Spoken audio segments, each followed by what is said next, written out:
Hey guys, welcome to Braddels Gaming and to another episode of my Far Cry 5 custom map series.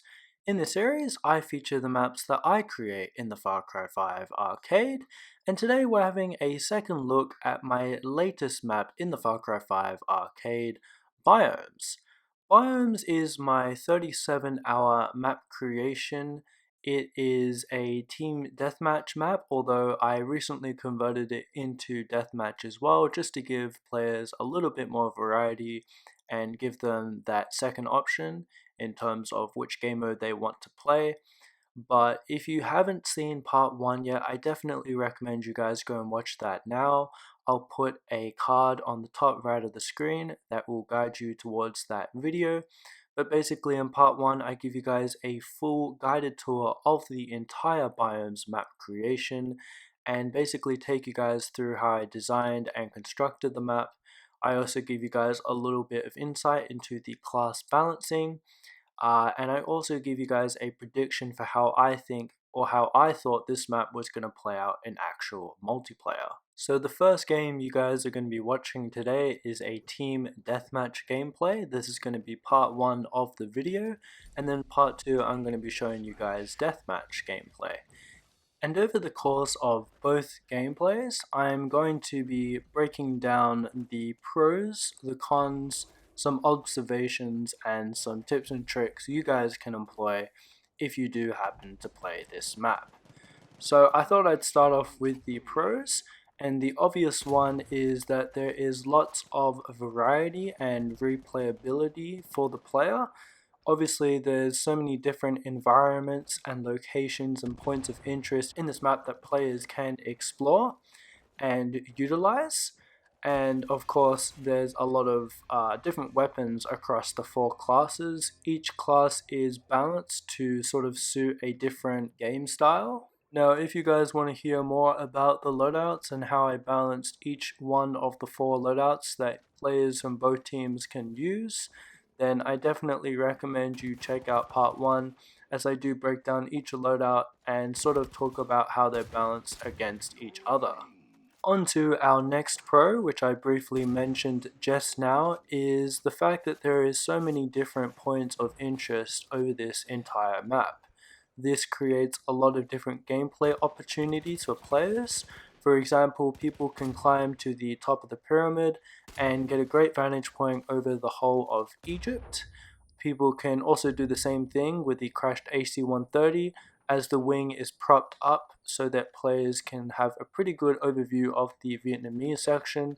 Of course, in the Vietnamese section, there's also a lot of jungle that you have to traverse. There's even a tunnel that you can use as an alternative route to sort of get around confrontation, to sort of, instead of directly attacking the enemy, go around them and attack them from behind. Or you can simply go through the alleyway and go through the shop, or go around the cars. There's so many different things that you can do on this map. There's so many different objects and assets that have been placed into this map for you guys' enjoyment that it just creates this whole host of opportunities for players to be able to play the way they want to do. As you guys can see, the person in front of me is jumping up and down like a kangaroo with a shovel and going crazy like a maniac. Whilst in real life this may not be a strategy that you want to employ in actual Modern Warfare, it definitely seems to work, as he just shoveled me in the face. Now, this particular game of Team Deathmatch that you guys are watching today doesn't necessarily show it. It was balanced to begin with, but I guess our team was just a little bit better than the other team. But for the most part, most of the games that I've played on this map, at least the Team Deathmatch version, have been incredibly balanced. The gameplay that you see today, we actually win 50 to 32 in the total kill count. So we do win pretty comprehensively in the end. But I think that the structure of this map, it sort of borrows from the format that Treyarch uses for Call of Duty Black Ops maps, where it's kind of like a 3-lane signature structure that they employ, and it's something that I've done here as well. There's 3 different environments, there's 3 lanes that players can use to traverse through the map. There's also these side lanes that you guys can use that sort of create an interconnection between each biome, between each environment as well. But I think the general structure of this map does lend itself to be quite balanced, and of course, I guess some of the weapon loadouts that I put in the map in terms of the class balancing that I focused on also helps this sort of thing as well. Now that we've covered the pros of biomes, we're now going to be moving on to the cons. These are things that I can improve, and it is a little bit of self-feedback, but also some feedback I acquired from some of the friends that I play Far Cry with, giving me feedback for how I could improve this map. And one of the main concerns is the size. Now, I actually picked up on this mid-build. This probably was way back in 2019. I was halfway through constructing biomes, and I sort of pondered the question as to whether I should go ahead and actually complete this map. I noticed that each each environment that I had created was already quite large in itself, and it was already like as if I had made 3 maps and just combined them into one massive map, and that was conflicting for me to say the least, because I still wanted to go ahead and actually complete this project. I've already spent, in excess of 20 hours on it, and so I felt like it would just feel very hollow if I was to stop at that point and not continue finishing the rest of the build. And so I went ahead and completed it anyway. Now, whilst this map isn't actually that big, as you guys can see here from this bird's eye view that I took in the editor of my map, it actually doesn't use that much of the total Far Cry editor space, but just the scale of the map. I've already mentioned it a few times, there's so many different locations and points of interest in this map that it can definitely be almost overwhelming at the beginning for a new player, because there's so much to explore, there's so many different locations that players can be in, that even though this map isn't overly big in terms of how much size it takes up in the actual Far Cry editor, the scale of the map is just absolutely huge. And because of this scale, this can pose a whole host of other issues. One of the main ones is that some areas of the map are neglected. I observed from the 15 something games that I played on biomes in the last few weeks, or the last couple weeks, that most people tended to radiate towards the center of the map. Now, that's nothing new in multiplayer maps. I find that whatever the map is, whatever game in first person shooters, people will always tend to go into the center location of the map. In Battlefield and Call of Duty, whatever it is, that's basically just general player behavior. So yeah, some parts of the map do feel quite neglected. I would say the tunnel system, the alleyway, where the urban section is. In fact, a lot of the urban section, for some reason, players don't really head to that part of the map. Most players tend to radiate towards the Egyptian or the Vietnamese sections. So the fact that the scale of this map is quite large means that, yeah, some areas are neglected.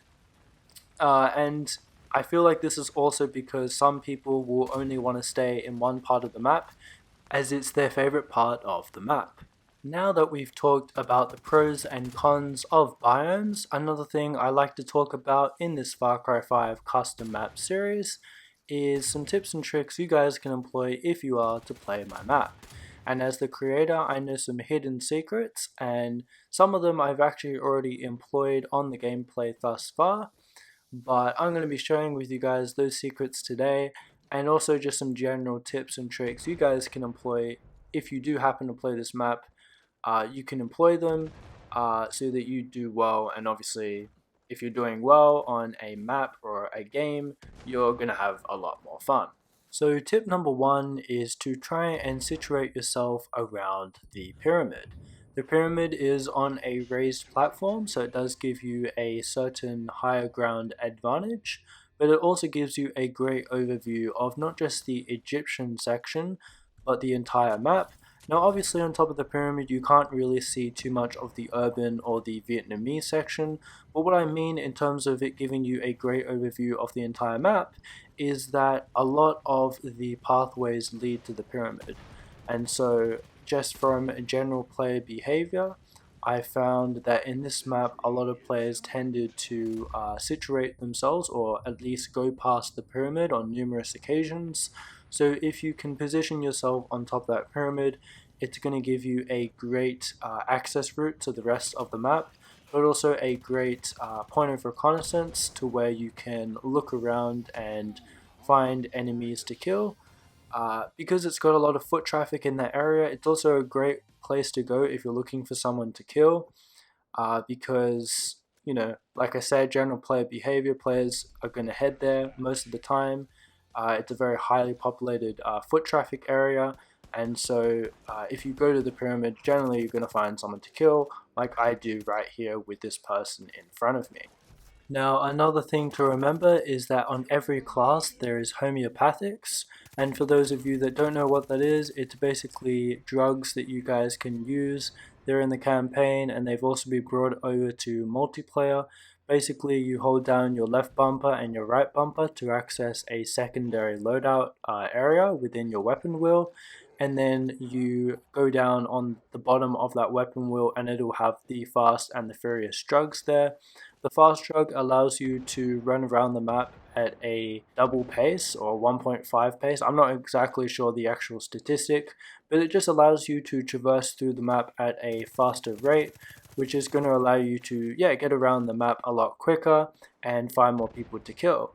And then the Furious Drug basically one hits people, whether it is a punch or a melee weapon, as you guys can see right there. So always make sure to equip these drugs at the start of either the team deathmatch or deathmatch gameplay or with every subsequent life. They're definitely lifesavers and they're going to allow you to play a lot better on either version of the map. So did I achieve what I wanted Biomes to be? Yes and no. Yes, in the fact that it provides so much replayability value for players, there's so many different environments for players to explore and so many different gameplay opportunities. There's so many different weapons, both in the form of pickups on the map, but also in terms of the 4 loadouts that every player across the Team Deathmatch and the Deathmatch versions can utilize.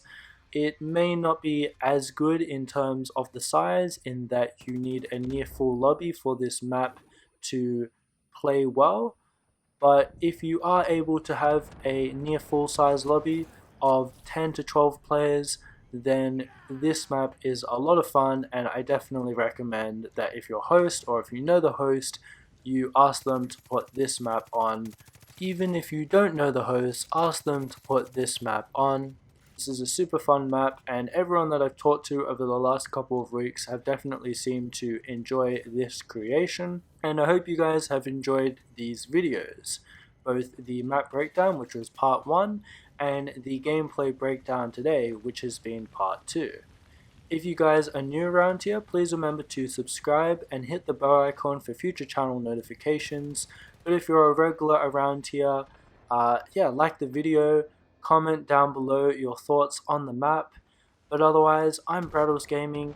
Thank you guys very much for watching this video. I'm signing out now, and remember to have yourselves a great day.